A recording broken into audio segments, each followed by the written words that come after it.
تھوڑا لوگوں کا بھی قصور ہے جو میں نے دیکھا ہے.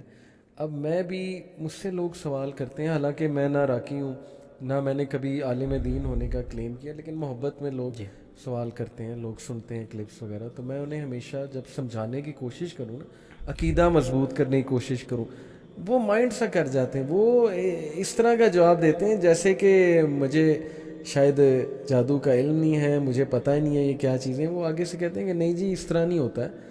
باقاعدہ مجھے ایک دو لوگوں نے بات کہی کہ نہیں آپ سمجھ نہیں رہے. میں نے کہا کیا نہیں سمجھ رہا؟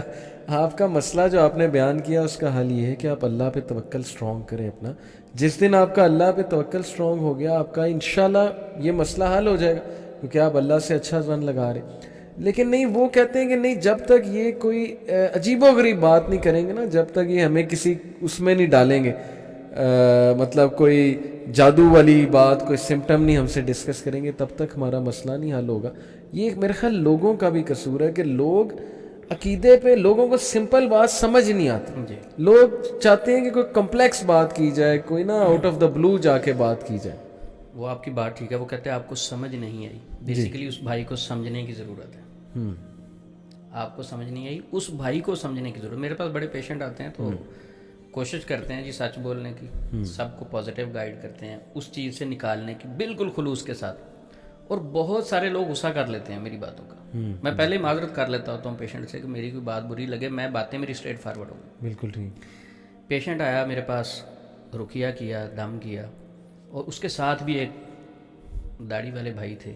تو میں نے کہا ان کے کوئی عزیز ہوں گے. مجھے نہیں پتا تھا کہ وہ راکی ہیں، ایک دم کرنے والے ہیں. اچھا، وہ دم کرنے والے بھائی بیٹھے ہوئے ہیں. تو میں نے چیک کیا، اس سسٹر کو کوئی مسئلہ نہیں تھا. میں نے ان کو بتایا کہ اس بہن کو کوئی مسئلہ نہیں ہے، آپ اپنا وقت ضائع نہیں کریں. تو وہ ساتھ بیٹھنے والے جو دم کرنے والے بھائی تھے، مجھے بعد میں پتہ چلا، وہ بولے، کہتے آپ کیسے کہہ رہے ہیں کہ میں جن نہیں. میں نے ابھی رات 20,000 جنات جلائے ہیں اس کے. صحیح. 20,000 جنات میں نے جلائے ہیں رات کو، تو آپ کیسے کہہ رہے ہیں کہ ان کے اندر جنات نہیں. صحیح. اچھا، بارہ ان کو کاؤنسلنگ کرنے کی ضرورت کی، سمجھانے کی ضرورت کی. وہ بات کو سمجھے نہیں، بلکہ ان کے بڑے بھائی وہ دوسری کنٹری میں رہتے تھے، تو ان کی کال آئی مجھے. صحیح. انہوں نے دکھ کا اظہار کیا. وہ کیسے کیا؟ کہتے عثمان بھائی میں آپ کو بڑی دیر سے سنتا ہوں، بڑی محبت کرتا ہوں آپ سے، پر یار آپ نے دل توڑ دیا میرا. میں نے کہا کیسے توڑا آپ کا دل، کیا ہوا؟ کہتے ہیں میں نے اپنے گھر والوں کو منایا آپ کے پاس بھیجنے کے لیے، ان کو آپ کے پاس بھیجا، ٹھیک ہے، وہ اتنی دور سے آپ کے پاس آئے، آپ نے دم کر کے ان کو کہا کہ آپ کو مسئلہ ہی کوئی نہیں. صحیح. تو میں نے کہا اس میں دکھ والی بات کیا ہے بھائی؟ میں نے سچ بولا ہے، آپ کو تو خوش ہونا چاہیے. اچھا، لوگ کیا چاہتے ہیں؟ وہ کہتے ہیں کہ ہم جائیں، یہ کہیں بہت بڑا جن آپ کے اوپر مسلط ہے اور بڑا سخت قسم کا جادو کیا گیا ہے. یعنی جس طرح ہم ایک لوگ ٹیون ہو چکے ہیں، ایک سرکل میں چڑھ چکے ہیں نا، اس سے نکلنا نہیں چاہتے. صحیح. تو پھر ان چیزوں کا ایسے نیگیٹو معالج فائدہ بھی اٹھاتے ہیں. اور دیکھیں عثمان بھائی، ہم میڈیکلی نہیں دیکھ رہے. یہاں اگین میں ڈسکلیمر دے دوں، ہم انکار نہیں کر رہے جادو کا، جو قرآن میں ہے، حدیث میں مینشنڈ ہے. لوگ یہ نہیں دیکھتے کہ مثال طور پہ خاتون ہے، ان کا سی سیکشن ہوا، اس کے بعد جو پوسٹ نیٹل ڈپریشن آتی ہے اس کے بارے میں ہم نے نہیں پڑھا. اس کے بعد دوائی کا کوئی اثر ہو سکتا ہے، کوئی وہ کسی انجیکشن کا اثر ہو سکتا ہے، بہت سے اثرات ہوتے ہیں جس کی وجہ سے کوئی سائیکلوجیکل ڈس آرڈر ہو سکتا ہے. ہم اس طرف ذہن ہی نہیں لڑاتے کہ کوئی میڈیکل ایشو بھی ہو سکتا ہے. وہاں ہم نے پیسے خرچنے نہیں کہ بھائی کوئی ایم آر آئی کرا لو، پتہ لگ جائے گا کوئی کیمیکل کی کمی ہو گئی ہے، تو وہ کیمیکل جیسے سیروٹونین اور یہ ڈوپامین، یہ کیمیکلز ہیں خوشی کے، وہ کم ہو گیا، سائیکیٹرسٹ کو دوائی دے دے گا. ہر چیز کا علاج موجود ہے. تو اس کی ایجوکیشن ہی نہیں ہے، ہمارے لوگوں کو سننا ہی نہیں چاہتے، اس پہ آتے ہی نہیں ہیں. اچھا، ایک تو علی بھائی ایجوکیشن ہے نہیں، دوسرا یہ ہے کہ اس ایجوکیشن کو حاصل بھی نہیں کرنا چاہتے. تو ٹھیک ہے، ہم تو میسج دے سکتے ہیں نا، پیغام پہنچا سکتے ہیں، کسی کو سمجھا سکتے ہیں. لست علیہم بمسیطر. اللہ رب العزت نے اپنے نبی کو بھی فرمایا تھا کہ آپ مسلط نہیں ہیں کسی پہ، رستہ دکھا سکتے ہیں، سمجھا سکتے ہیں. اور الحمدللہ جو لوگ اس پہ سوچتے ہیں، خود مطالعہ شروع کر دیتے ہیں، خود اسلامی حوالے سے ریسرچ کرتے ہیں، تو ان کے ذہنوں سے جنات، شیاطین، ان چیزوں کا خوف اتر جاتا ہے. نفسیاتی بیماریاں انسان کے اپنے معاملات کی وجہ سے بھی بن جاتی ہیں. صحیح. مثلا میں بزنس کرتا ہوں اور بزنس کرتے ہوئے میں غلط فیصلے کرتا ہوں، مجھے 2-3 کروڑ روپے کا لاس ہو جاتا ہے 3-4 مہینے میں. کیا مجھے نفسیاتی معاملات نہیں بنیں گے؟ اچھا، اب جب نفسیاتی معاملات بنیں گے مجھے نیند نہیں آئے گی, ٹینشن ہوگی, جب میں اسٹریس میں رہوں گا انگزائٹی خود بخود باڈی میں ڈیولپ ہوگی, اور اس کے بعد میں کسی ڈاکٹر کے پاس جانے کے بجائے اس لاس کو لے کے, میں تو فرشتہ ہوں نا, وہ میں نے غلط کام نہیں کیا, جو لاس ہوا وہ تو جن کی وجہ سے ہوا, صحیح, میری وجہ سے تو نہیں ہو سکتا. صحیح. اب میں کسی عامل کے پاس گیا, عامل صاحب نے چیک کیا, اس نے کہا یہ تو جادو کر دیا, بندش کسی کر دی. رشتہ دار نے بندش کرائی, ہاں, کاروبار پہ آپ کے بندش ہوگی, نام بھی بتا دیتے ہیں تاکہ لڑائی ہو جائے, نام بتا کے, ہاں جی, تاکہ وہ بندش لڑائی ہوگی تو پھر اس عامل صاحب کا کام چلتا رہے گا. صحیح. تو ہم اپنی غلطیوں کو نہیں نکالتے, اپنی غلطیوں کو دور نہیں کرتے, بلکہ ساری کی ساری غلطیاں دوسرے پہ ڈال دیتے ہیں. کاروبار کی بندش کے حوالے سے پہلے علی بھائی بات ہو رہی تھی, ایک بھائی میرے پاس دوست ہی تھے, وہ آئے, کہتے جی میں نا, وہ لوہے کی کھڑکیاں اور الماریاں اس طرح کی چیزیں بناتے تھے, کہ عثمان بھائی میرے ساتھ ایک دکان بنی ہے نا, جب سے وہ بنی ہے نا میرا تو کاروبار ٹھپ ہو گیا. اس بندے نے بندش کر دی میرے اوپر. اچھا. تو میرا قریبی دوست تھا, میں نے کہا نہیں اس کے ساتھ تو ہیلپ کریں گے, یہ تو بڑا اچھا دوست ہے, پرانا ہے. تو میں نے کہا میں آپ کے ساتھ جاؤں گا آپ کی دکان پہ. اچھا, میں ان کی دکان پہ چلا گیا. میں نے کہا میں ایک دن ادھر رہوں گا آپ کے پاس, قریبی دوست تھا. کہتے ٹھیک ہے. میں نے سارا دن میں گیس کیا وہاں بیٹھ کے. آپ آئے, آپ نے کہا جی مجھے کھڑکیاں گھر کی بنوانی. علی بھائی بن جائیں گی, کس دن ملیں گی آپ نے پوچھا. علی بھائی آپ کو نا انشاءاللہ فرائیڈے کو مل جائیں گی, نیکسٹ 7 دن کے بعد فرائیڈے کو مل جائیں گی. اچھا, اب آپ جانے لگے, علی بھائی وہ ایڈوانس تو دے دیں. علی بھائی نے اس میں سے 40% یا 50% ایڈوانس دے دیا, کیونکہ سامان لے کے آنا ہوتا. آپ نکلے ہیں, اس کے بعد ایک اور بھائی ہے, اس نے بھی کہا کہ مجھے ذرا کھڑکیاں چاہیے, میں نے گھر کی کھڑکیاں وغیرہ بنانی ہے, لوہے کا کچھ کام ہے. اس سے بھی ایڈوانس پکڑ لیا. اس نے پوچھا کب ملیں گی, فرائیڈے کو مل جائیں گی. صحیح. اچھا, 5 لوگوں سے ایڈوانس پکڑ لیا. اچھا, اب اس کے بعد کیا ہوتا ہے کہ جب ایڈوانس پکڑ لیا, فرائیڈے کو آپ نے وعدے کے مطابق ان کی چیز واپس نہیں کرنی, تو انہوں نے پھولوں کے ہار تو نہیں پہنانے, وہ ناراض بھی ہوں گے اور دوبارہ آپ کی دکان پہ بھی نہیں آئیں گے. اچھا, میری غلطی نہیں ہے. اب کیا اپنی غلطی نکالنے کے بجائے وہ ساتھ والا کر رہا ہے. اچھا, ساتھ والے کے متعلق میں نے ادھر ادھر دکانوں سے جا کے پوچھا کہ یہ بندہ کیسا ہے. کہتے نمازی ہے, صحیح, وعدے کا پابند ہے. زبردست. جو بندہ اس کے پاس آئے وعدے کے مطابق چیز دیتا ہے, اور ریٹ بھی اس کا مناسب ہے. زبردست, زبردست. اچھا, اب وہ اس پہ جادو کیسے کروا رہا ہے, سچ کے ذریعے. جب وہ سچ بول رہا ہے, وعدہ پورا کر رہا ہے, تو اس کے پاس برکت تو اسے ملنی ہے. اب اس کی برکت سے یہ جیلس ہو رہا ہے, اپنی غلطیوں کے اوپر نہیں آتا. نماز تو نہیں پڑھتا, جھوٹ تو بول رہا ہے, وعدہ خلافیاں تو کر رہا ہے, ایڈوانس پیسے لوگوں سے لے رہا ہے, وہ کیوں آئے تیرے پاس بھائی دوبارہ, صحیح, جب تو وعدہ ہی پورا نہیں کرے گا. تو یہ وہ چیزیں ہیں جس کے اوپر ہم نہیں سوچتے, اور اوپر سے شیطان مزید حاوی ہو رہا ہے, وہ ڈر ڈال رہا ہے. اللہ کہتا ہے نا غربت کا ڈر ڈالتا ہے, پھر فحاشی کرواتا ہے, اور پھر کفر تک لے جاتا ہے. تو اس کو موقع مل رہا ہے شیطان کو, وہ تو دشمن ہے ہمارا. اچھا, اب یہ والا جادو جو ہم خود اپنے اوپر کرتے ہیں نا, اس کی کوئی بات نہیں کرتا. اب یہی بندہ, اچھا اس کو میں نے سمجھایا, الحمدللہ اس نے سمجھنے کی کوشش بھی کی بھائی نے, لیکن یہی اگر کسی اور کے پاس چلا جاتا, اس نے کہنا تھا کیا نام ہے آپ کی امی کا, 2-3 منٹ کے بعد ایک ڈیجیٹل استخارہ ہوتا ہے وہ کر لیتے. اتنا فاسٹ استخارہ صحابہ اکرام کے دور میں تو نہیں ملتا تھا نا. نہ نبی صلی اللہ علیہ وسلم سے صحابہ نے استخارہ کروایا, نہ صحابہ سے کسی تابعین نے استخارہ کروایا, نہ تابعین سے کسی تبع تابعین میں سے استخارہ کروایا. تو آج کل ایک ڈیجیٹل استخارہ ہے, تو ان کو فوری اسکرین پہ ہر چیز نظر آ جاتی ہے. یہ سب سے بڑا جھوٹ ہے. تو بہرحال کسی عمل کے پاس جاتا نا, اس نے کہنا تھا آپ کی دکان بند ہے. اس نے پہلے بتا دیا کہ 7 والا جب سے آیا نا تب سے بند. اس نے کہنا 7 والا جادو کروا رہا ہے. صحیح. پھر اس نے آہستہ سے پوچھنا تھا اب اس کا حل کیا ہے. اس نے کہنا رات کو پڑھائی کر کے بتاؤں گا. نیکسٹ ڈے اس نے کہنا تھا پڑھائی کی ہے, یہ تو بہت زیادہ اس کے اوپر جنات کی فوجیں کھڑی کی ہوئی ہیں آپ کی دکان پہ, تو اب کیسے ہوگا. دیکھیں 2 بکرے ہوں گے, وہ قربان کرنے پڑیں گے, کچھ زعفران ہوگی, اور جس طرح راجہ ضیاء بھائی بھی کہتے ہوتے ہیں نا, وہ مار خور بھی کچھ لوگ مانگ لیتے ہیں. صحیح, صحیح, ٹھیک ہے. اب یہ ساری چیزیں مانگ کے اس کو ایک دلدل میں پھنسائیں گے.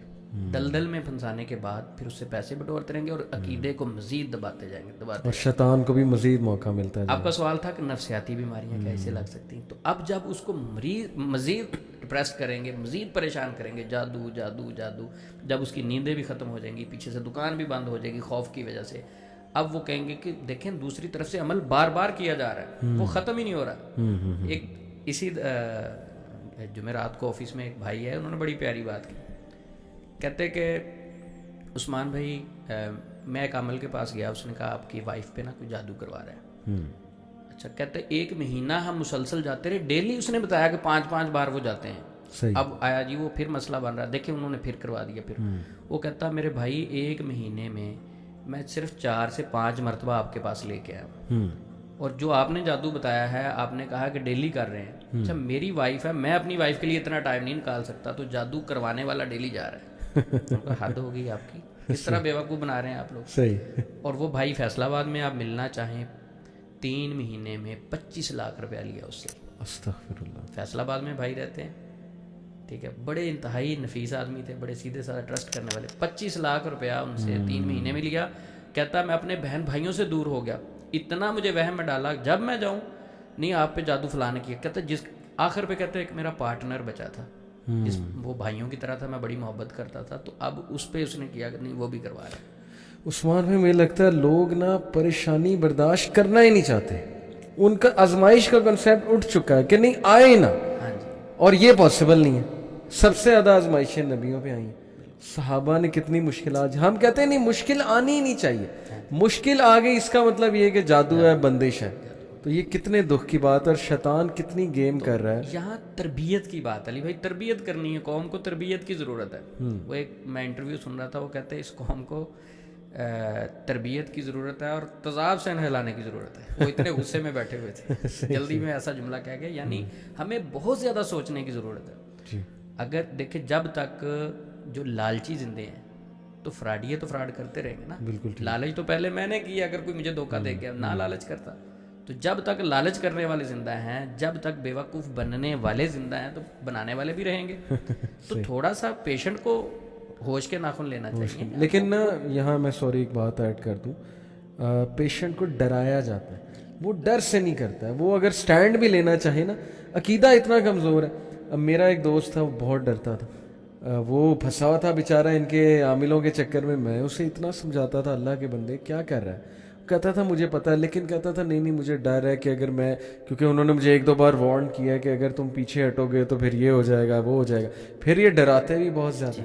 اس پر آپ کا کیا میسیج ہے لوگوں کو کہ جو ڈرانے والی بات جو ہے؟ دیکھیں وہ اپنے ساتھ اٹیچ، سب سے پہلے وہ آپ کے ساتھ وہ لوگ جو اٹیچ ہیں، سمجھدار ہیں نا، ان کو آپ سے دور کریں گے. مثلا آپ کے گھر میں دم کرنے آئے نا، تو جب پیشنٹ سے بات چیت کریں گے نا، ان کو فوری پتہ چل جائے گا کہ اس مجلس میں کوئی سمجھدار بندہ تو نہیں بیٹھا کہ جو میری باتیں بعد میں اس کا اثر ہی ظاہر کر دے. اچھا جب وہ دیکھیں گے کچھ لوگوں کو تو وہ ویسے کوئی چیز لینے بھیج دیں گے، آپ زعفران لے آئیں. جو سیانہ بندہ نا اس کو کہیں گے آپ زعفران لے آئیں. کسی کو اور دوسرے کام بھیج دیں گے. اچھا تیسرا یہ ہے کہ ایک خاتون ہے نا، اور وہ کہتی ہے کہ نہیں میرا جو شوہر ہے نا وہ نہیں مانتا. اب وہ سمجھدار ہے شوہر، جو گھر والی کو سمجھانے کی کوشش کرتا ہے. تو جادوگر یہ نہیں کہتا کہ وہ آپ کو اچھا مشورہ دیتا ہے، وہ کہتا ہے دیکھیں اس کے اوپر تو سب سے زیادہ اثر ہے نا، وہ چاہتا ہی نہیں ہے آپ کا ٹریٹمنٹ ہو. صحیح. تو بیسیکلی سب سے پہلے ان لوگوں کی آپ کو مجلس سے نکالا جاتا ہے کہ جو سورسز کٹ کر دیں آپ کی، جو آپ کو سمجھانے والی سورسز. اچھا سب سے پہلے وہ کٹ کرتے ہیں. دوسرا پھر جب آپ تنہائی میں آ جاتے ہیں، نبی صلی اللہ علیہ وسلم نے نا کہ وہ اکیلی بکری جو ہوتی ہے نا ریوڑ سے الگ ہوتی ہے، اس کو پھر بھیڑیے نوچ ہی لیتے ہیں. تو جب آپ اپنے ایسے مخلص دوست جو ہیں، اہل علم لوگ ہیں، ان کی مجلس سے نکل کے دوسری طرف جاتے ہیں، اس کے بعد پھر آپ کو اکیلے پریشرائز کرتے ہیں. دیکھیں یہ چیز اگر آپ نے کسی کو بتائی تو آپ کا نقصان ہو جائے گا، عمل ہی ضائع ہو جائے گا. 1 مہینہ جو میں کچے دھاگے سے الٹا لٹک کے آپ کے لیے عمل کر رہا ہوں نا جادو ظاہر کرنے کے لیے، یہ ضائع ہو جائے گا. کسی کو نہیں بتانا، اپنی وائف کو بھی نہیں بتانا. وجہ کیا ہوتی ہے کہ اگر یہ کسی سے شیئرنگ کرے گا تو میرے ہاتھ سے نکل جائے گا. صحیح. تو اصل کانسیپٹ یہ ہے. سمجھ گیا. اچھا ایک اور بات عثمان بھائی کہ اکثر یہ لوگ کہتے ہیں جی کہ ہم تو گئے تھے عامل کے پاس اور مسئلہ حل ہو گیا، تو آپ تو کہہ رہے ہیں جانا نہیں چاہیے، تو ہم تو گئے مسئلہ تو حل ہو گیا. تو یہ کیا ان کو کیسے سمجھائیں؟ یعنی سمپل یہ ہے کہ ہمیں تو فائدہ ہوا بلیک میجک والے کے پاس جا کے، آپ کو ہوا یا نہیں ہوا، ہمیں تو فائدہ ہوا ہے نا. صحیح. میرا تو کام بن گیا جادو. دیکھیں سب سے پہلے علی بھائی سمپل بات یہ ہے کہ فائدہ مقصد نہیں ہے. دنیا میں ہمارا مقصد وما خلقت الجن والانس الا لیعبدون، اللہ رب العزت کی عبادت ہے. عبد کسے کہتے ہیں؟ ہم تو اس لفظ کو ہی نہیں سمجھتے کہ عبدیت کیا ہے. صحیح. عبد وہ ہے جو اللہ رب العزت کی عبادت کرتا ہے. صحیح.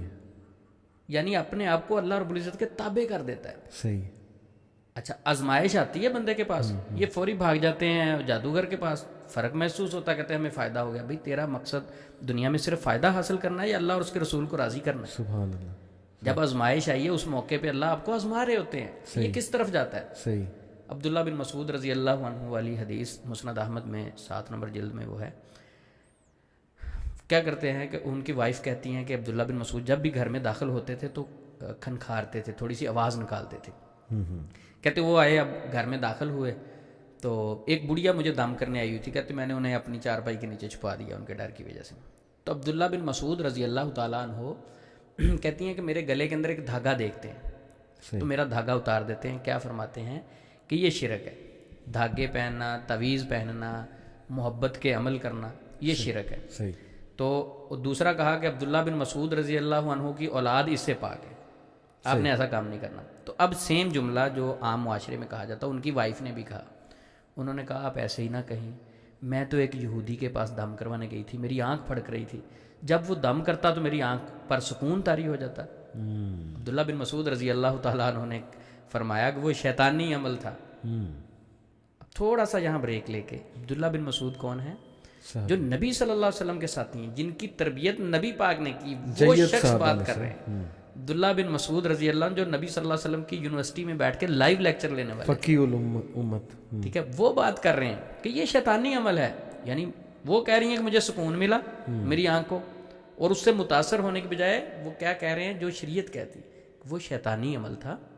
عبداللہ بن مسعود رضی اللہ تعالیٰ عنہ فرماتے ہیں کہ دیکھیں, جب سب سے پہلے شیطان آپ کی آنکھ پہ ہاتھ مارتا, جب آپ دم کرواتی تو اپنا ہاتھ روک لیتا. تو اس سے سمجھ یہ لگتی ہے کہ بیسیکلی یہ شیطان ہی آپ کو اس جادوگر کے پاس لے کے جانا چاہتا ہے. اس کا سب سے پسندیدہ عمل شرک ہی تو ہے, شرک ہی تو کروانا ہے. جب آپ نے شرک ہی کر لیا تو وہ کیوں تنگ کرو, آپ تو اس کے سگے بھائی ہوئے.